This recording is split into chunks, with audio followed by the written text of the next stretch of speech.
Gurum Padapadme Tayoh Shritva Pranamami Muhurmuhu.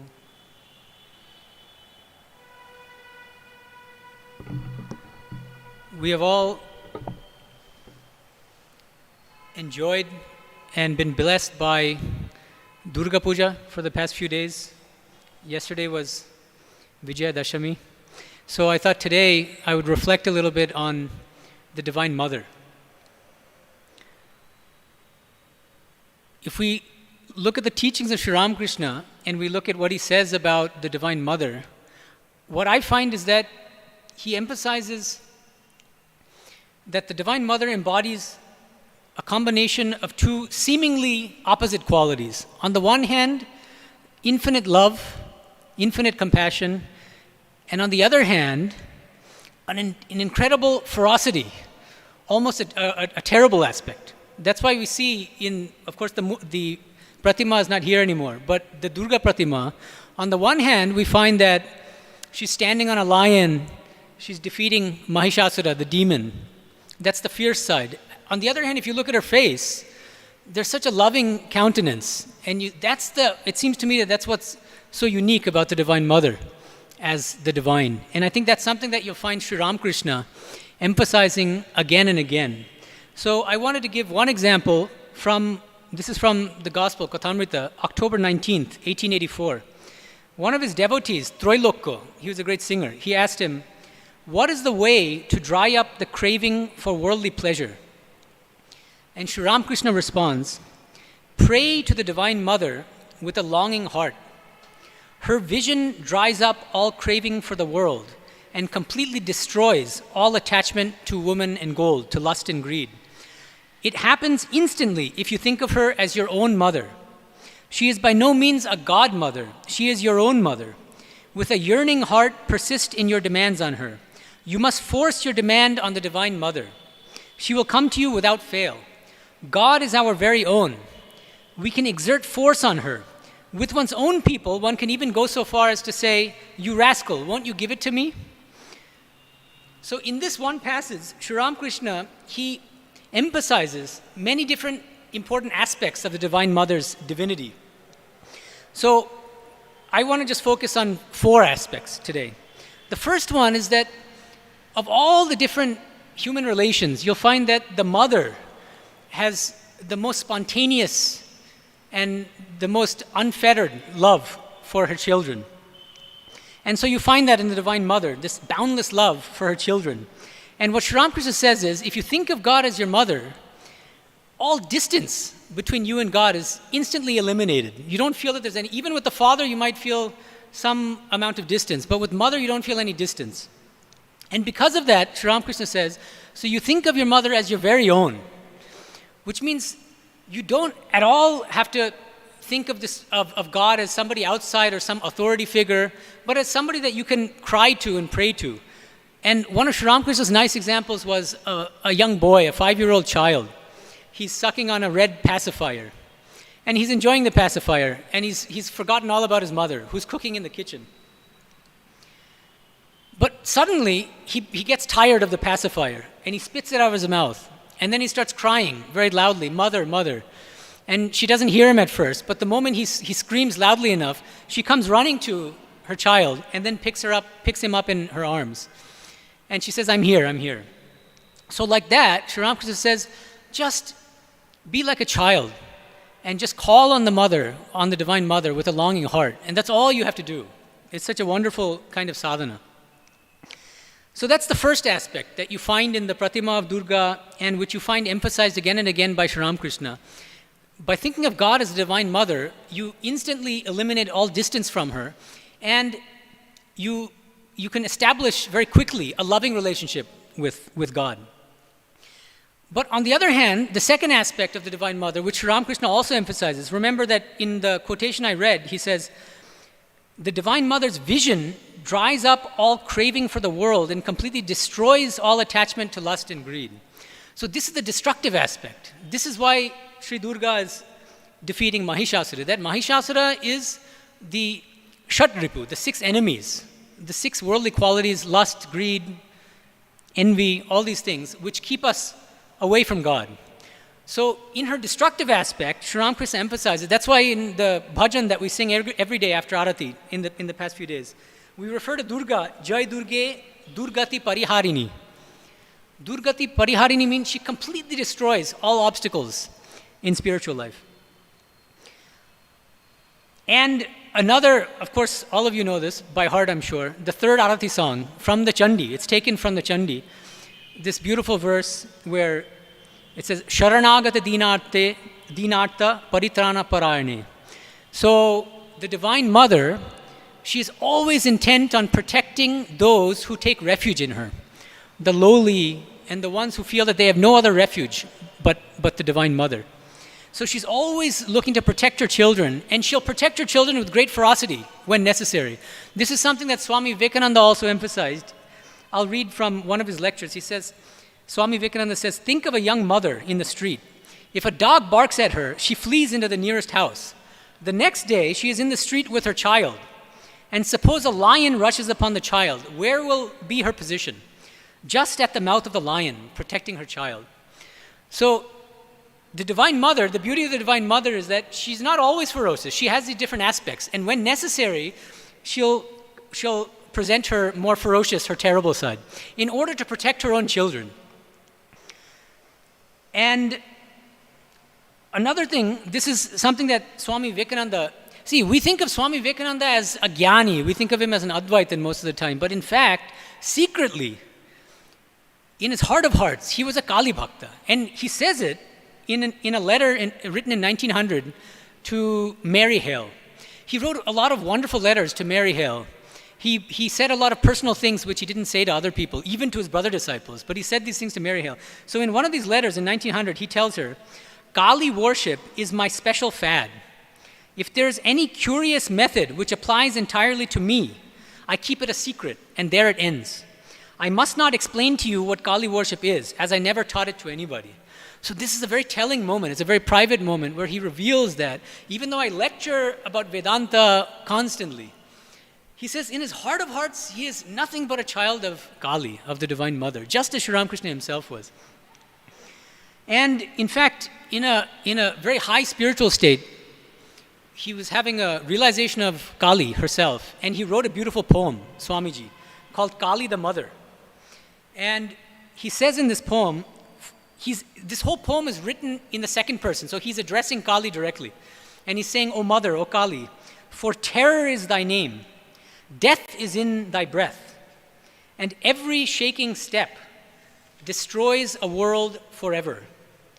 So again you see, Swamiji, Sri Ramakrishna, they're emphasizing at times the more terrible aspect of the mother, but we should always remember that she's terrible in order to protect her children. That's the important thing as spiritual aspirants that we should keep in mind. We shouldn't feel intimidated. We should feel perfectly safe and secure in the arms of the mother, because we know that when necessary, she will do everything it takes to protect us. And she's infinitely powerful. Now, the third thing that is brought out in this passage that I mentioned, that I quoted earlier from Sri Ramakrishna, it has to do with sadhana. So now that we know the glory of the Divine Mother, that on the one hand she is infinitely loving, on the other hand that she's infinitely powerful, infinitely terrible when necessary in protecting us, what should we do as sadhakas and as sadhikas? Sri Ramakrishna says all you have to do is surrender to her. It's the one word, and you'll find it again and again in the Gospel of Sri Ramakrishna. Just surrender at her lotus feet. That's all you have to do. Sri Ramakrishna himself, he says in one place, he says, do you know my attitude? As for myself, I eat, drink, and live happily. The rest the Divine Mother knows. My attitude toward God is that of a child toward its mother. And in many other places, he uses two analogies, two metaphors, to explain the difference between somebody whose main sadhana is surrender, a kind of bhakta who's just surrendered to the Divine Mother. And on the other hand, a different kind of sadhaka whose main sadhana is based on his own or her own self-effort. It's called purushakara.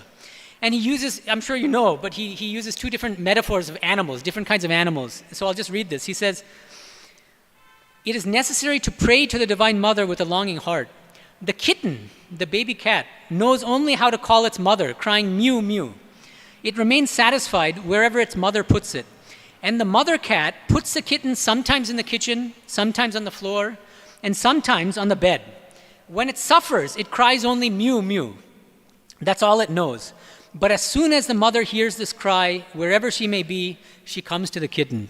So this is Sri Ramakrishna's beautiful analogy for the bhakta, whose only sadhana is constantly to surrender, to give up, to renounce one's own self-will, one's own egoism, and to simply surrender at the lotus feet of the Divine Mother.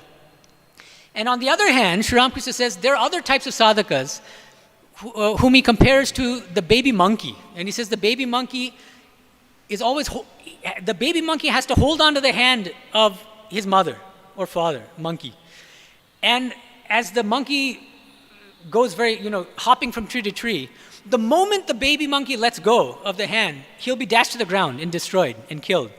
Right? So this is Sri Ramakrishna's example of the opposite kind of spiritual practice, where I'm relying on my own self-effort. I have to do this, I have to do that, I have to do so much japa, I have to sit for meditation from this time to this time. Those things are good, actually, but ultimately, the highest sadhana and the most important sadhana is surrendering to God. But surrender is not easy. This is also something that's very important to keep in mind. And I sometimes in my lectures I mention Sri Aurobindo. In this context, Sri Aurobindo said something very insightful. He was very strongly influenced by Sri Ramakrishna and by Swami Medhanandaji.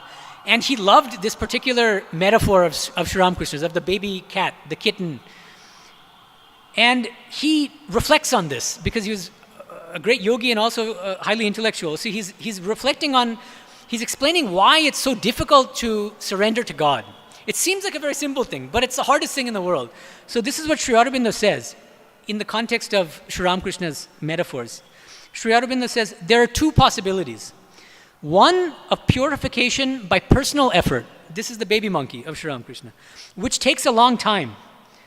Another by a direct intervention of the divine grace, which is usually rapid in its action. This is Sri Ramakrishna's baby kitten. For the latter, this sadhana of surrender, for the latter, there must be a complete surrender and self-giving. And for that again, usually it is necessary to have a mind that can remain quite quiet and allow the divine force to act, supporting it with its complete adhesion at every step, but otherwise remaining still and quiet.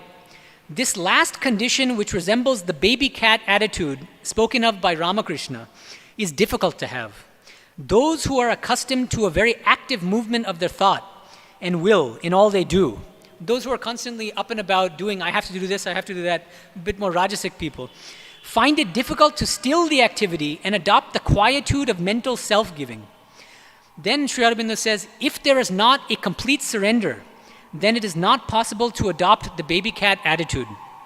It becomes mere tamasic passivity, calling itself surrender. If a complete surrender is not possible in the beginning, it follows that personal effort is necessary. So this is a very, I think, insightful way of thinking about how Sri Ramakrishna understands the relationship between spiritual practice based on self-effort and spiritual practice based on surrender. What Sri Aurobindo says is that for most people, not for everybody, but for most sadhakas, it's extremely difficult, if not impossible, to surrender completely to God. So for those people, the path is sadhana through self-effort. You have to, just as many of you are initiated in the Ramakrishna tradition, our guru, of course, gives you meditation instructions daily. From this time to this time, you should sit, you should do this much japa, minimum of this much japa. And he gives, the guru will give you so many instructions. So Sri Ramakrishna is not saying, don't follow your guru's advice and don't be so strict in your routine.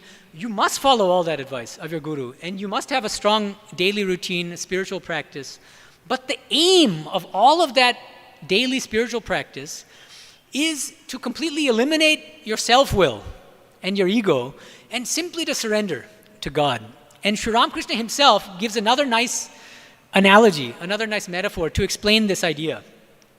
This is another one that I'm sure most of you are familiar with. He says that imagine that a bird is sitting on the mast of a ship in the middle of an infinite ocean. On all sides, this bird sees nothing but ocean.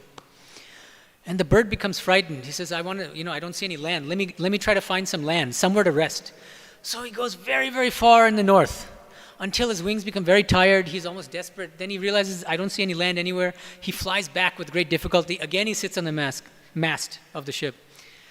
Then a few moments later, he becomes restless again. No, let me try the east. And he does the same thing in the east. Again, he finds nothing. He comes back exhausted. Then he tries south, same thing. Then he tries west. Finally, after covering all 4 directions, going all over the place, he becomes completely exhausted. And finally, he just sits still on the mast at peace. So this is Sri Ramakrishna's metaphor, his analogy for, this is exactly what Sri Aurobindo is talking about, that we cannot just surrender to God instantly. Most of us can't do that. There are some exceptions, and I think one arguable exception would be somebody like Girish Chandra Ghosh, who led a very loose life, immoral life for many years. But the moment he saw Sri Ramakrishna, he instantly understood. He is God incarnate. And I know I don't have to do any other sadhana besides surrendering at his lotus feet. And that was his only sadhana, actually. But even in the case of Girish, it was not so easy. And in fact, later in Girish's life, when he visited Belumat, some monastic disciples of Sri Ramakrishna, they would ask him, you must feel so blessed that you have the blessings of Sri Ramakrishna. And then Girish Ghosh said, it's true that Sri Ramakrishna told me to give him the power of attorney, that all I had to do was surrender. I wouldn't have to take the Lord's name. And then he said, but it's only after many years that I'm realizing how difficult it is to surrender to Sri Ramakrishna. He says, even when I lift up my arm, now I feel, after so much sadhana, that it is actually Sri Ramakrishna who's lifting up my arm. So even surrendering completely took many years for Girish Ghosh. And he was a very high-level bhakta, actually. So we might want to call this, that's why Sri Aurobindo says, it's very easy to say Mayer Ichcha. In Bangla, you say, in Bengal, if you visit, you'll see, everything is mother's will. It's easy to say that. It's become a kind of idiom. Mayer Ichcha, Thakurer Ichcha, Sri Ramakrishna's Ichcha. But one monk, I believe a senior monk, he once said, monks are always saying Mayer Ichcha, but actually, in the heart of hearts, they're adding a before the ma. In Bangla, Amar Ichcha, Amar means my. Actually, they mean, I want this, I want that, but they're passing it off as mother's will, as Thakur's will. So in the same way, Sri Aurobindo says, we have to be very careful as spiritual aspirants, that when we say mother, just saying mother's will is not enough. We have to feel it in our heart of hearts. And it's very easy to justify our own laziness. That's what Sri Aurobindo calls tamasic passivity. Just not doing anything. And passing it off as a highly sattvic kind of state of surrender. So that's a great danger in spiritual life. So it's better you follow your guru's instructions, you follow a strict routine, you sit for meditation, but the aim of all of that sadhana is surrender. That's the thing that you should keep in mind. We should all ultimately strive to become like that bird. After going in all directions, finally he settles on the mast, which amounts to surrender to God. And finally, I wanted to talk about also that Sri Ramakrishna, when he talked about Kali, what did he mean by Kali? Who was Kali? Who is the Divine Mother? So this gets into some philosophy, and I wanted to discuss that briefly. So when Sri Ramakrishna explained Kali, one of his favorite teachings was, in Bangla, he would say, Brahmo o Shakti Abhed. He meant that the impersonal, inactive, absolute, Brahman, which is discussed by Advaita Vedantins, by Buddhists, that Brahman is inseparable from Shakti. And Shakti is just the same term it's a different word for Divine Mother, for Kali. And what he said is that actually Kali is not different from Brahman. They're the same reality, seen from different standpoints. And another way he would put this is that he said, when I think of God as inactive, Nishkriya, then I call God Brahman. When I think of God as creating, preserving, and destroying the universe, then I call God Shakti or Kali. And then he said, it's like a snake in its wriggling motion. It's the same snake, but when it's active, that snake is like Shakti. And when it's inactive, it's like Nirguna Brahman. But it's the same reality. And it's like fire and its power to burn, Agni and its Dahika Shakti. Agni corresponds to Nirguna Brahman, and the Dahika Shakti corresponds to the Shakti, the Saguna Brahman. Now, this statement of Sri Ramakrishna's, it has profound philosophical significance, and it's something that we can easily overlook. Many of us read gospel, but we don't think deeply about the philosophical depth in his teachings. In this case, the key to understanding what Sri Ramakrishna means by Brahman and Shakti being inseparable is, I think, one helpful way of understanding the profundity of that teaching is to contrast it with traditional Advaita Vedanta. So according to Shankara's Advaita Vedanta, Saguna Brahman, that's his term for Ishvara. Saguna Brahman, the God who creates, preserves, and destroys this universe, he says that's good. It's also real in a sense, but it's only real from the empirical standpoint, from the Vyavaharika standpoint, from the standpoint of ignorance, he says. And we should pray to this Saguna Brahman, this God with qualities, so long as we remain ignorant and so long as we have not attained perfect purity of mind. But then Shankaracharya says, the moment we attain perfect purity, then we should stop all this bhakti. Bhakti is a lower practice. It's for inferior spiritual aspirants. And we should think only of the highest reality, which is Nirguna Brahman. So he contrasts Nirguna Brahman with Saguna Brahman. And he says Saguna Brahman is this Nirguna Brahman. It's the same Nirguna Brahman, but with upadis. Upadi is the technical Sanskrit term, which means limiting adjuncts. So when this Nirguna Brahman has the limiting adjunct of Ishvara, then we think of God as Saguna. But the moment we attain knowledge of Brahman, all those upadis vanish. And what's left is Nirguna Brahman. God is no longer there. Sri Ramakrishna, when he talks about Kali, he never talks about it in the context of this traditional Advaita Vedanta. He never says that Kali, Shakti is a lower reality. He never says that Shakti is only real from the relative standpoint, from the empirical standpoint. He says Kali is none other than Brahman. And he goes further and he says, even bhaktas, through the path of bhakti, if they want Brahma Jnana, Kali, because she herself is Brahman, she can give her children, her bhaktas, Brahma Jnana as well. He says that in many places. So we don't have to practice Advaita Vedanta separately. Through bhakti, we attain everything. So this is something that Sri Ramakrishna emphasized again and again. Don't think of Kali as a lower reality, as an inferior kind of reality. It's because I'm not pure enough. It's because I'm an inferior aspirant that I'm thinking of God as the Divine Mother. Nothing like that. Divine Mother herself is both Nirguna and Saguna, both with form and without form. And by simply surrendering to her and praying to her sincerely and with yearning, we can attain everything, both Brahman and Shakti. We can have both kinds of realization. And I didn't want to end without mentioning Holy Mother Sharada Devi, because she is the very embodiment of the Divine Mother. She is the Divine Mother. She was a Divine Mother in flesh. And I wanted to mention, just as I mentioned that Sri Ramakrishna, he often highlighted these seemingly contradictory aspects of the Divine Mother. On the one hand, infinite love, and on the other hand, this terrible side.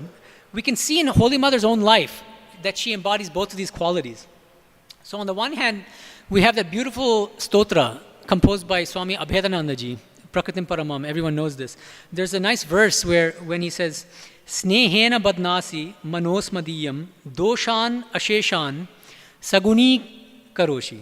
Right? So you have captured our hearts and minds with your infinite love. That's the first line. Then Abhedananji says in the second line, Doshan Asheshan Saguni Karoshi. It's a very interesting idea. He says, O Mother, O Divine Mother, you turn our greatest weaknesses into the greatest strengths.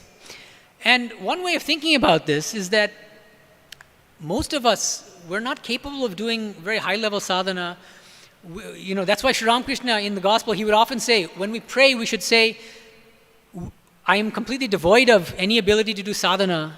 Ami bhajanhin, ami shadonhin, ami gyanhin, ami bhaktihin in Bangla. It means I'm without a trace of bhakti, I'm without a trace of knowledge. I don't have any capacity to do any real sadhana. Oh Mother, please just give me love for your lotus feet. That was one of Sri Ramakrishna's main prayers. That's the way that he taught us to pray. And this second line in Abhedanandi's stotra, Doshan Asheshan Saguni Karoshi, one way of thinking about it is, she turns our very weaknesses, our inability to do sadhana, into a strength. How does she do it? Because when we honestly acknowledge, when we go to the Divine Mother herself and say, Mother, I'm completely helpless. I cannot do anything on my own. She turns that into an attitude of surrender, which is, remember I mentioned, this is something that Sri Ramakrishna said again and again. The highest sadhana is surrender. So she turns our weakness, our inability to do sadhana, into the highest spiritual practice of surrender at her lotus feet. This is the way I think about the second line, Doshan Asheshan Saguni Karoshi. And she would often tell her devotees and to others, she said, this is in Bangla, she said, Janbe kyo na thak, tomar ekjon ma achen. Even if you have nobody else in the world, always remember that I am always there. Your mother is always there behind you. I will never abandon you. And I wanted to give one example of, this is one more thing I'll mention, that Raja Maharaj, Swami Brahmanandaji, when he was president of Belumat, he was, of course, highly spiritually evolved. He was a spiritual son of Sri Ramakrishna. For all of his spiritual power, sometimes when people would come to him for Diksha, he would be very reluctant. He would say no.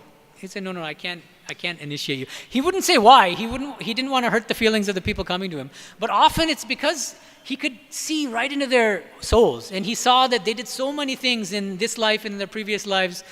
And he didn't have that much spiritual power that he can assume all of their sins. What would he do when he was faced with these kinds of people? He would immediately send them to Holy Mother, Sharada. He said, you go to the Holy Mother, I promise you she will initiate you. And this happened many times. And on one occasion, 3 young men came to him for initiation, and he politely declined. He said, I'll write a letter to Holy Mother and she'll initiate you. And they went to Holy Mother, and she initiated them. And then Raja Maharaj asked Premanandaji for news. Did Holy Mother initiate these 3 people I sent to her? He said, yes. And then he read from a letter where Holy Mother said, I initiated them. But what kind of people are you sending me, Rakan? She's not in a bad way. She's saying, see, now I know your trick is you send all these people to me. And Rakha Maharaj, he went into a state of bhava, just feeling the infinite grace and compassion of the Divine Mother. And he says, I'm nothing. I'm just a pygmy compared to Holy Mother Sharada Devi. So that's on the side of that's one example of Sharada Devi's infinite love. On the other hand, there's another incident which captures the terrible aspect. This is, I think, a little bit less known, this incident, but many of you may still know this. One of Sri Ramakrishna's devotees was named Harish. He was a very good devotee. He was a householder disciple of Sri Ramakrishna. And the moment he met Sri Ramakrishna, he started losing interest in family life. He didn't spend much time with his wife and with his children. And his wife became very concerned. So what she did was, she forced him to take a very strong kind of medicine in order to bring his mind back to family life and worldly life. As a result of taking that medicine, he went sort of mad. Progressively, his mind actually became imbalanced. And this was after Sri Ramakrishna left his body. So in 1889 or 1890, Holy Mother was in Kamapukur, staying in the household of Sri Ramakrishna. And Harish came to visit, and he was staying in Kamapukur, but he was going mad. And at one point, he became so crazy that he started chasing Holy Mother around the house. I mean, really, and who knows what he would do. And she became frightened, so she's running away from him. She said 7 times she was running away from him. And these are her own words. This is what Holy Mother said about this incident. She said, one day, as I entered the compound of our home from a visit with a neighbor, Harish began to chase me. He was then insane because of the medicine. His wife had brought about this condition. There was no one in our house. In a helpless state, I began to walk fast around our granary. He pursued me. After going around it 7 times, I stopped. I assumed my real form, laid him on the ground, placed my knees on his chest, and slapped him hard. He began to gasp for breath. My fingers became red. So, according to Sharanandaji and other great authorities on this, when she says, I assume my real form, what she meant is her form as Bagala, which is the terrible aspect of Durga. So she herself, in the terrible aspect of Durga, she suddenly became ferocious, and she just slapped the sense back into Harish. This is one example of the terrible side of the Holy Mother Sharada Devi. But again, why did she do it? She did it out of infinite love. So the two things are just 2 sides of the same coin of the divinity of the Holy Mother. Her terrible aspect and her loving aspect. And finally, I wanted to just mention briefly that we shouldn't forget that Sri Ramakrishna himself, even though he was one of the world's greatest bhaktas of the Divine Mother, one of the great children of the Divine Mother. He himself was the Divine Mother. He himself was Kali. He was an avatar of Kali. And we know this on the authority of Holy Mother herself, because the moment he left his body, she started weeping and she said, "Oh Kali, why have you left me?" Just spontaneously she said that. So she looked upon Sri Ramakrishna as Kali herself. Just because he was a male gender, that doesn't make any difference. He was himself was Kali. And Swami Vivekananda said the same thing. He said, yes, I think there's no doubt that Kali worked up the body of Ramakrishna for her own ends. So we should keep in mind that both Sri Ramakrishna and Holy Mother Sharada Devi were both the greatest incarnations of Kali, Divine Mother. Let us pray to Divine Mother, Sri Durga, in the form of both Sri Ramakrishna and Holy Mother Sharada Devi, that day by day we increase our bhakti, our devotion, and our love for God, and that we can one day learn to surrender completely at their lotus feet. Om Shanti Shanti Shanti Harihi Om Tat Sat Shri Ramakrishna Arpanamastu.